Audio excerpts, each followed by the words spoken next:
بسم الله الرحمن الرحيم. السلام عليكم ورحمة الله وبركاته. أخوكم أبو راكان النعيمي، قناة إبداع الخياطة والبترون وجروب إبداع الخياطة والبترون. أنا شفت كثير ناس تشتغل بالثوب السعودي والكل شغله صح، يعني ما أقول في غلط أو خطأ، بس في تقصير، في تقصير، في لمسات، في شغلات خفيفة فيها نقص. أنا من شغلي وبين اللي شفته، يعني الناس اللي تشتغل فيه بالثوب السعودي، في شغلات فيها تكملة، وإن شاء الله تكون هذا البترول مكمل للنقص الموجود. ما بدي أطول عليكم، بدي أشرح مباشر ونشتغل مباشر. بسم الله الرحمن الرحيم. هذا عندي القياسات موجودة. أول شيء ناخذ طول الثوب. طول الثوب زاد 15 سم. طبعا هو الثوب بالعادة نشتغلوا بالإنش، بس أنا حولته على السنتي عشان الأغلبية الناس يعني تعرف تشتغل بالسنتي. بسم الله الرحمن الرحيم. ناخذ طول الثوب كامل زائد 15 سم، 154 15.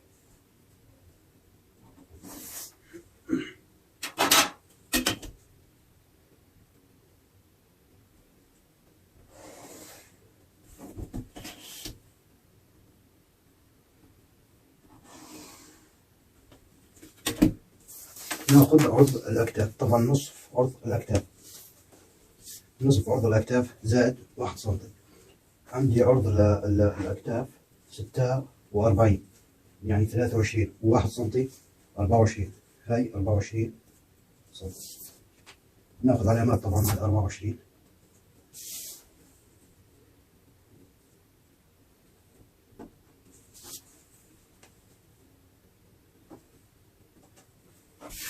أنا أحاول قدر الإمكان أستعجل بالفيديو، بدي الفيديو يكون كامل للبترول، البترول الثوب كامل، عشان يعني ما ياكل وقت وما ينقسم قسمين.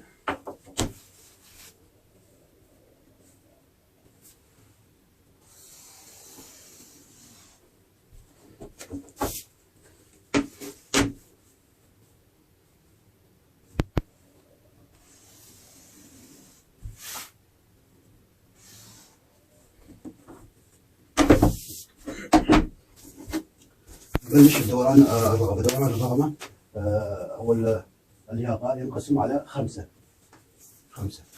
يعني كالعادة معروف عند الكل على 5. عندي 43 أو 44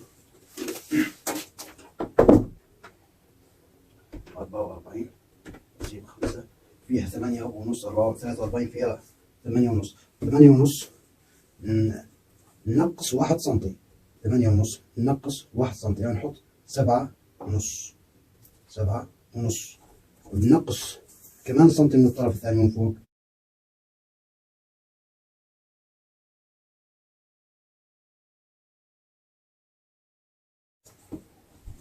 في ناس تشتغل فيها بالريقة وفي ناس تشتغل شو اسمه باليديها، يعني الطرفين يمشي. بسم الله.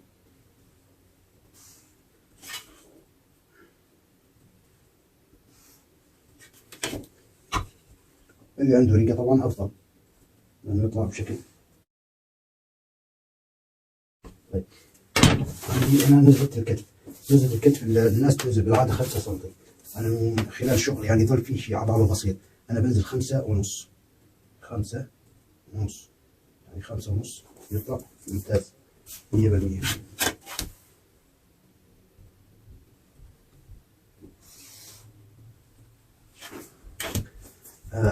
نزلة نزول الكم نزلة الكم للصدر مشان نحدد مكان الصدر. ناخذ دوران الكم زاد 10 سم. دوران الكم زاد 10 سم. دوران الكم 36 زاد 10 سم يساوي 46 تقسيم 2. 46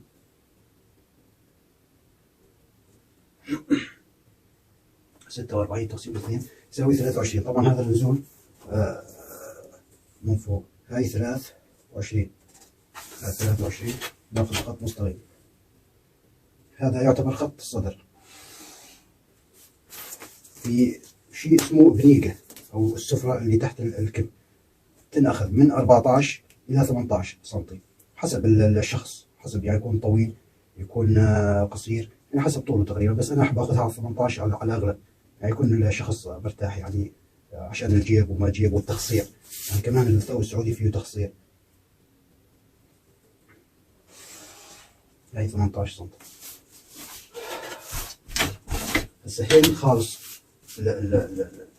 الطول والتخصير. في تخصير بدنا ندخل من الصدر 2 سم، ندخل 2 سم، وندخل من الخصر، هذا يعتبر الخصر كمان 2 سم، وننزل 20 سم، يعني مثل الجنب، يعني كأنه نفس البترونات تبع النساء، يعني كمان تنزل 20 سم للجنب، 20 سم كمان تنزل 20 سم. ناخذ من راس الكتف للصدر 2 سم، و2 سم على الخصر، وعلى 20 سم على صفر، بالضبط صفر معنا. هذا بترون الأمام تقريبا جاهز، جاهز كامل.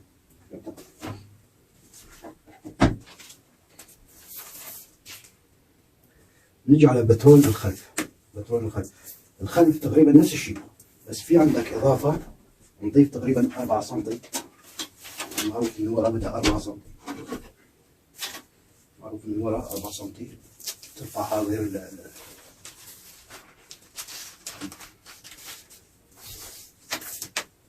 نترك 4 سم من فوق، من أول البترون. هاي 4 سم، هاي 4 سم،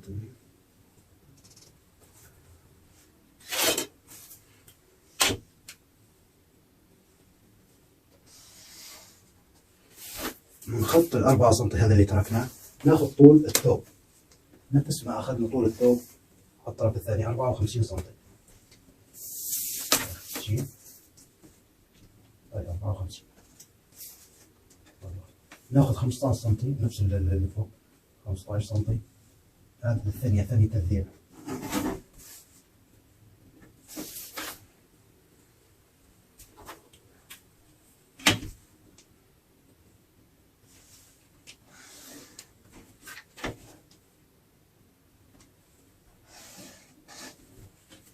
طيب العرض نفس العرض، الخلف والأمام نفس العرض.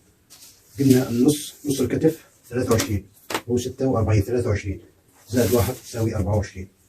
ناخذ 24 سم، هاي 24 سم، 20، هاي 24.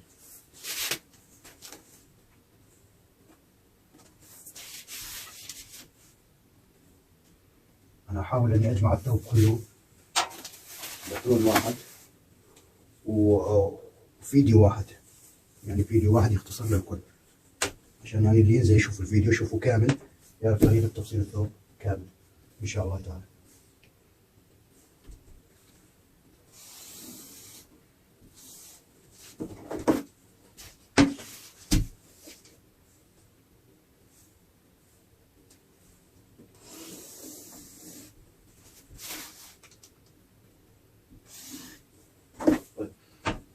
نجي على مين الكتف اللي فوق اللي تركناه ال4 سم، ال4 سم ناخذ 6 سم ونص مثل ما خذينا.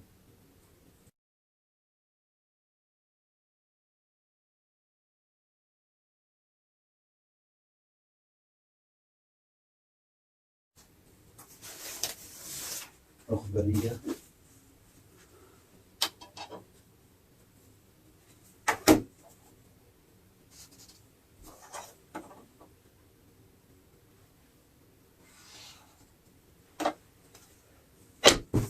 ننزل من الخط الرئيسي، من الخط الأساسي سنتي ونص، سنتي ونص، ونوصل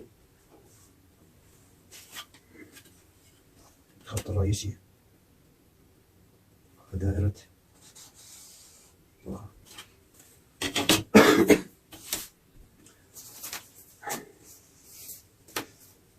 مثل ما أخذنا بالنزول الكتف، ناخذ نفس الشيء، يعني 4 23 سم، يعني 23 سم نفس النزول، بس ناخذ من الخط اللي تحت مو اللي فوق، نعتبر هو الخط الرئيسي أو الأساسي.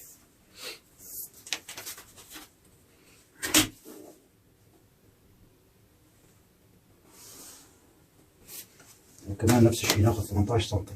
احنا حكينا هاي من 14 ل 18 حسب طول الجسم وصحة الجسم صاحب الثوب.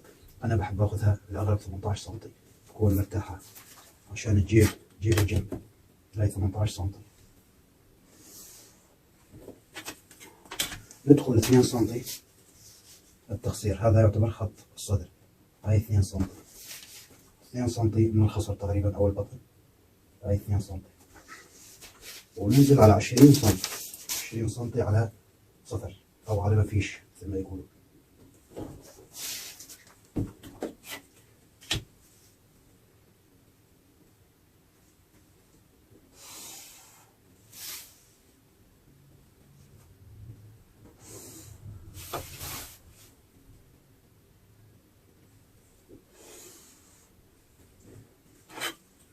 ضل عندنا السفرة، سفرة الظهر، هاي اللي تركب على الكتف من ورا. هاي لازم نطلعها من بترون الثوب من ورا. طبعا ناخذ 12 سم. انا باخذ 12 سم. في ناس تاخذ هو ما بين ال 8 سم ل 12 سم. انا باخذ 12 سم من حد الكتف. من الرئيسي 14 سم، الخط الرئيسي هذا 14 سم، انا باخذ من حد الكتف 12 سم. في ناس تاخذ 8 سم، وهي كلها كويسه يعني ماشي حالها، بس الافضل تكون يعني اكبر شويه يعني عشان لما يروح من الخياطه وغيره. طبعا هذا البترون كامل مع الخياطة، يعني تقص عليه مباشرة على الخياطة. ارتفع من هين للسفرة 1 سنتي، لأنه يصير تحت الكتف في زمزمة شي بسيط. ارتفع 1 سنتي من السفرة، اخذ 1 سنتي على صفر. هذا بترون الأمام. نكمل على الصدر. دوران الصدر 124 تقسيم 4 يساوي 31. 31 ال 31 هاي بدنا نطلع الذيل منها قبل ما نطلع البنيقة من فوق، نطلع البنيقة من تحت عشان نعرف مقاس الخطوة من تحت. القاعدة تقول 26 زائد نصف ربع البطن أو الخصر، زائد ربع الخصر. ربع الخصر 31 يعني 15 ونص، و26 يساوي 41 ونص. 41 ونص. نجي من تحت نحط 41 ونص، 41 ونص، يظل عندنا 17 ونص. يعني 17 ونص من الأسفل تضاف للثوب 17 ونص عشان تكمل الخطوة من الأسفل. نعمل مربع 17 ونص على طول البنيقة. هي 17 ونص، هاي 17 ونص. طبعا ناخذ على طول البنيقة أو على طول جنب السمكة.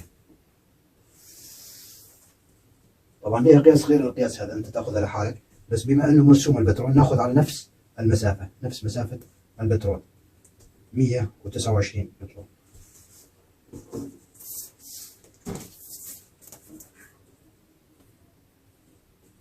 هاي 17 ونص.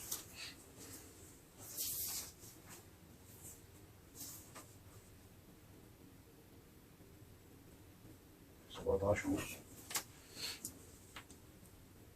17 ونص.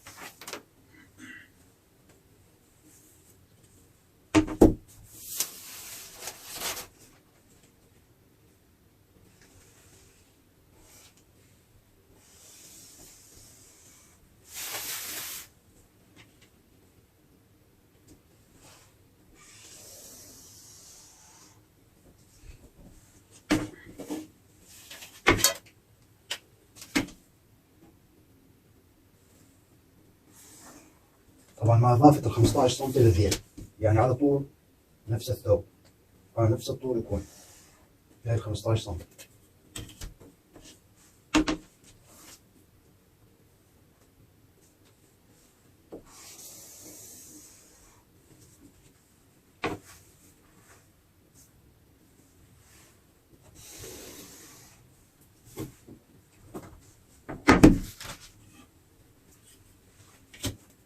طبعا إذا لاحظتم الثوب من تحت ما في ميلان لا زائد ولا ناقص، من الكتف ينزل دغري، من أول الكتف لآخر الذيل ينزل دغري، ما في لا زايد سنتي ولا ناقص سنتي ولا 2 سنتي ولا غيره مثل بعض الناس اللي شفتها. ما في داعي، هذا الحكي انتهى.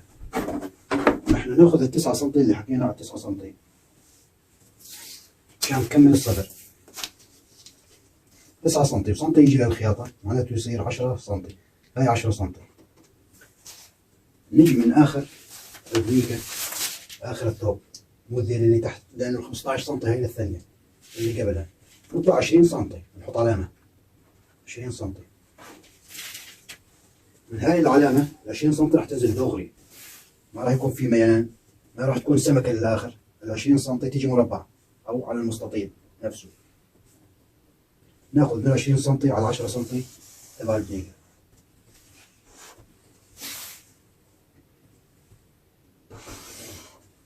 هذا جنب السمكة. هذا طبعا يكون قطعتين على بعض، يعني نحط، طلع القطعة هاي نحط على قماش مطبق على 2 أو مثني على 2، ويكون قطعتين، قطعة جنب هذا وقطعة على الجنب الثاني للثوب، قطعتين للجنب. في تكملة من فوق، تكملة البنيكة من فوق. تكملة البنيكة في قطعة تركب على الثوب، على جنب الثوب من تحت، تحت الأوط. بدها تركب على السمكة، على السمكة وعلى الجنب الثاني تحت الأوط. جنب السمكة 10 سم، تيجي هاي 12 سم، بدنا نزيد 2 سم، سم يركب عليها هي نفسها، لأنه تصير قطعتين، قطعة تركب عليها نفسها. نجي على جنب السمكة. جنب السمكة هذا قطعة، 4 قطع طبعا، كل تحت الأوط يركبون قطعتين مع بعض، يعني 4 قطع، 2 على اليمين و2 على الشمال تحت الأوط يركبون على السمكة. السمكة هين حسبناها أو البنيقة 10 سم. هاي لما قطعتين يركب على بعض راح يروح سنتي وتركب على هاي سنتي، يعني راح نضيف عليها 2 سم، تكون 12 سم. هاي تكون 12 سم.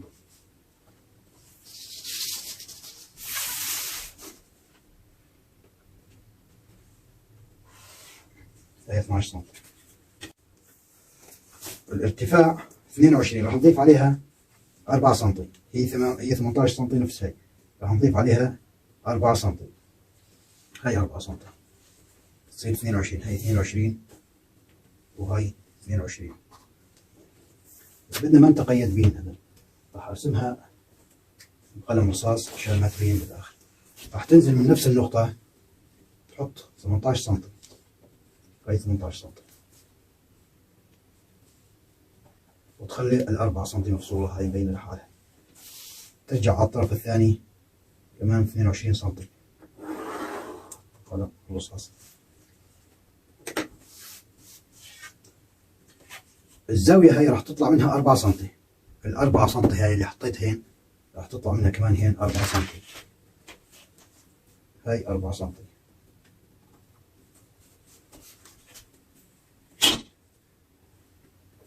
هعملها بخط ثاني عشان توضح الفرق بيناتها.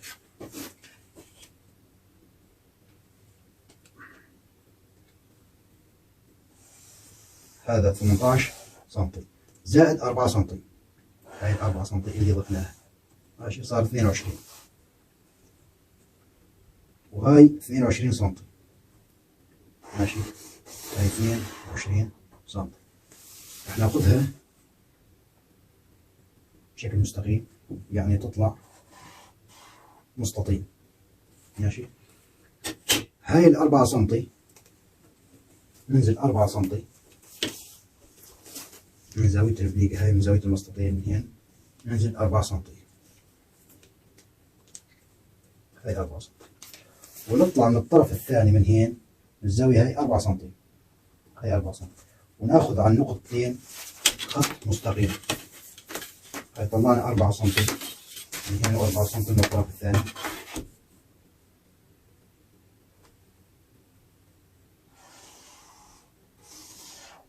خط مستقيم. طيب نرجع على الطرف اللي تحت، هاي 12 سم، هاي 12 صارت، و4 16 سم. ناخذ خط بشكل مستقيم،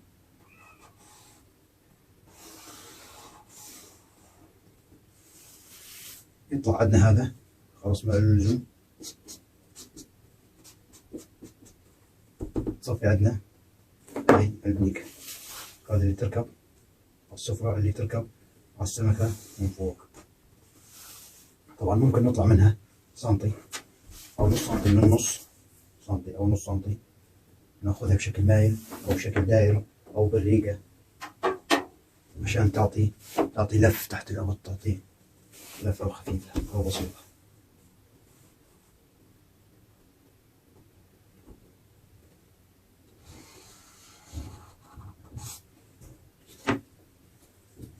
هذا يكون هيك الثوب تقريبا، باترون الثوب تقريبا خلص كامل. في الكم والكول والجياب راح نكملها مباشرة عشان يكون فيديو واحد للكل.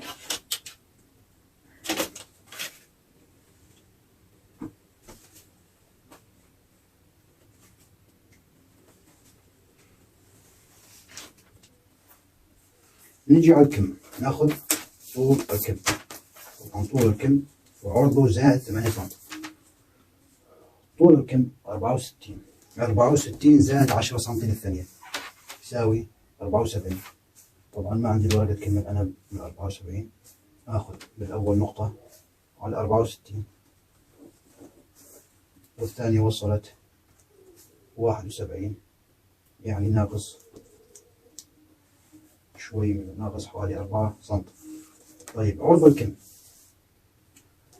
الكم، لفة الكم زائد 8 سم، عرض الكم زائد أو دوران الكم زائد 8 سم. 36 زائد 8 يساوي 44، تقسيم 2 يساوي 22. حط 22 نضيف عليها سنتي للخياطة ما ننساها عشان يكون البترون كامل. هاي 23 وهاي 23.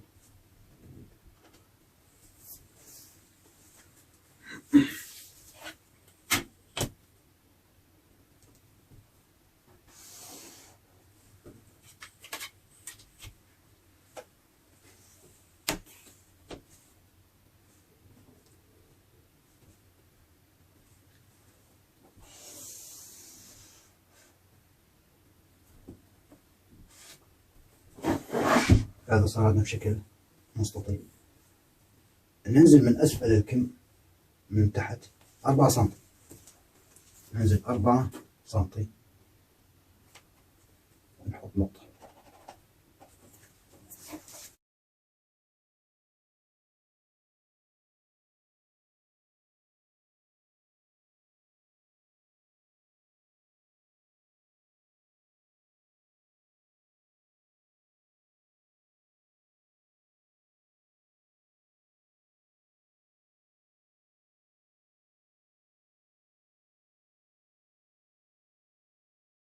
هاي 24،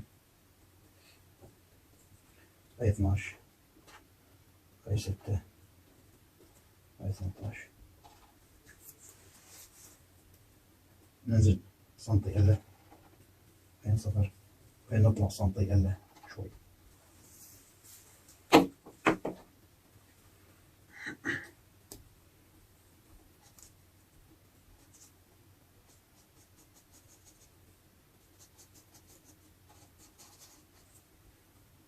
نوصلهم ببعض عشان يعطينا التقويسة المطلوبة بالكم. القطعة هاي البنيقة هاي اللي شبه مثلث راح تركب على الكم، راح تركب على القسم هذا الكم من هنا. نشوف هاي قديش طلعت عشان نركبها. هاي طلعت 17 سم، ناخذ من تحت 17 سم، هاي 17 سم. بعدها نقسم الكم، يعني هاي عشان تركب عليها البنيقة. طيب قديش لازم تكون من تحت شو اسمه عند الاسواره؟ طبعا هذا فلت يعني ساده، ما في اسواره مثل الاسواره هاي، ما في اسواره، لا تكون مفتوحه كامل. بس بدنا نحسب حساب الزند من هنا. قياس الزند تقسيم 2، 32 تقسيم 2 يساوي 16. نحط سنتي ونص للخياطه او 2 سنتي عشان تكون افضل شوي، بس تكون مرتاحه، تكون 17 سنتي. هاي 17 سنتي. ناخذها بالريقة، ناخذها على آخر الريقة.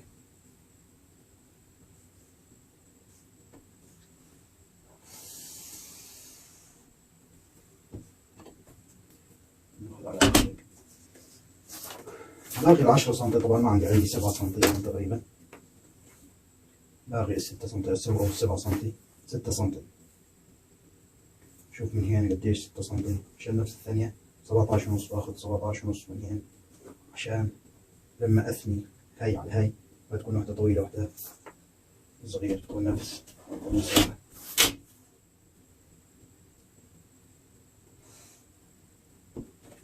هذا هي الكم كامل. طبعا الكم هذا ينحط يطبق على 2، يطبق على 2 عشان يطلع كم، والكم الثاني يطلع كمين كاملات. كمين كاملات. بما انه بالكم راح اكمل على السوارة اللي مثل هاي. طبعا هي ما راح تركب على نفس الثوب اللي انا قاعد اشتغله، بس عشان يكون البترون كامل. السوارة تقريبا تجي حوالي 25 سم. 25 سم. هاي 25 سم.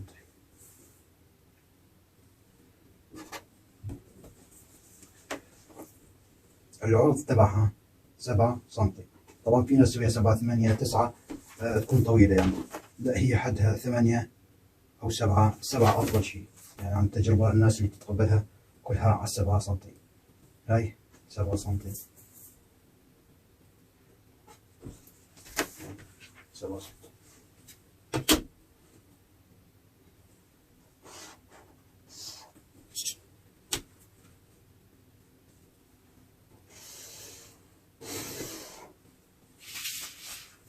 هاي 25 سنتيمتر بعرض 7 سنتيمتر. هاي السوارة عشان تجي علي 44 زائد 4 سم يساوي 48. تقسيم 2 24. ناخذ هاي 24.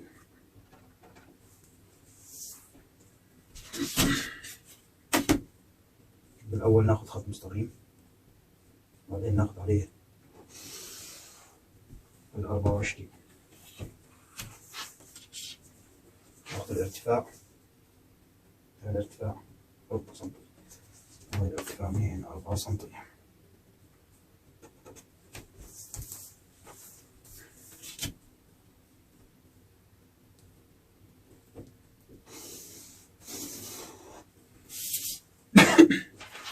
هاي 24 سم.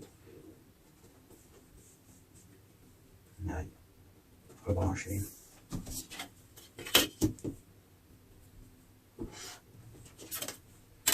نقسم 24 على 2 بعضنا 12. هاي 12. نرفع سنتي ونص. راح اغير لون القلم. نرفع سنتي ونص. هاي سنتي ونص. هاي سنتي ونص. هاي 12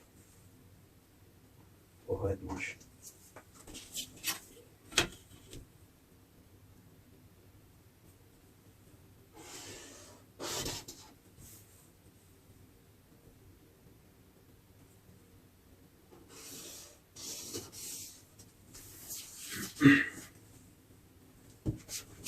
ناخذ هاي زاوية. ناخذ هاي زاوية اللي فوق.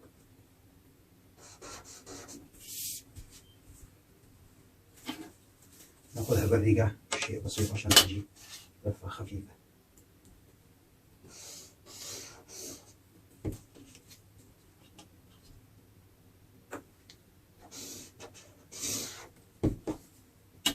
هذا خلص الكون. هذا اللي راح ينقص عليه.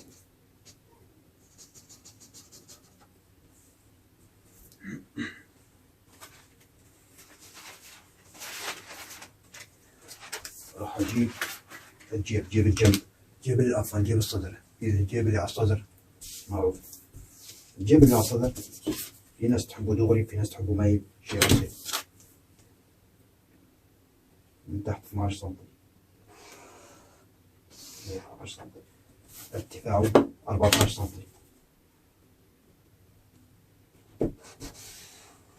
14 سم.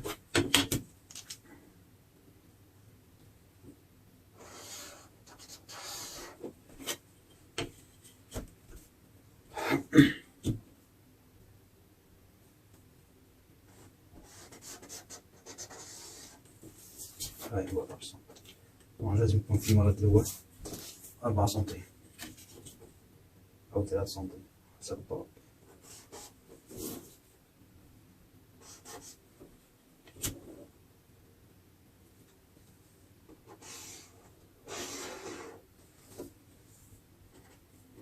طبعا هذا الجيب، هذا راح يكون مثني جوته. في جيب بالجنب بدي أكمله معاكم.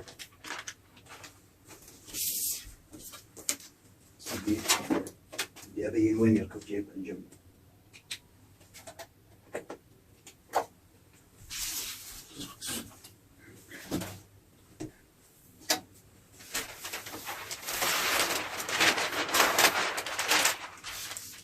جيب الصدر اللي قصيناه يركب على خط الصدر.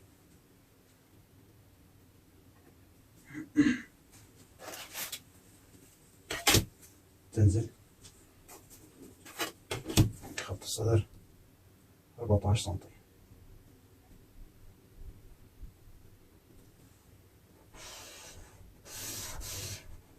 عشان بس أبين وين يركب.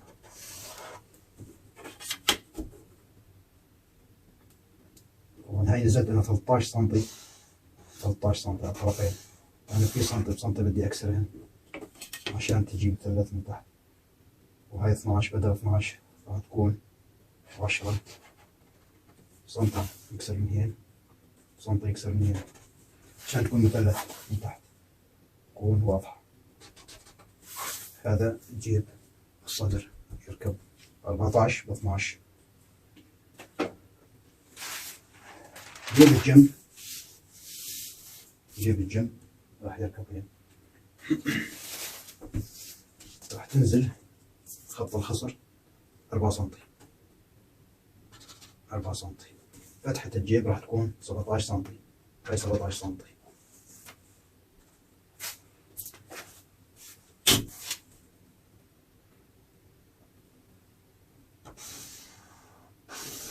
هذه فتحة الجيب،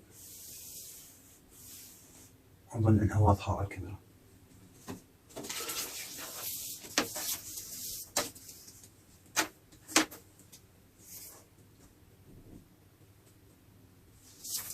الجيب تقريبا 38 سنتي، 38 سنتي من فوق، من حد الخصر من فوق. هاي 38. هذا الجيب. طبعا الجيب راح يركب على البليقة، هاي على نفس البليقة على الطرفين.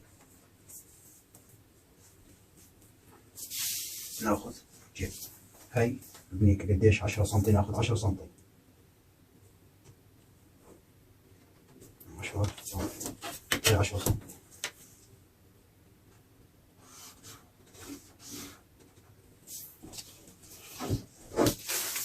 طيب نشوف 38 على البليقة قديش هذا من جوا. 38 هذا برضه 13 سنتي، 13 سنتي طبعا على 2 يساوي يعني 26. هاي من تحت 13 سنتي، خلي 2 سنتي كمان 15 سنتي.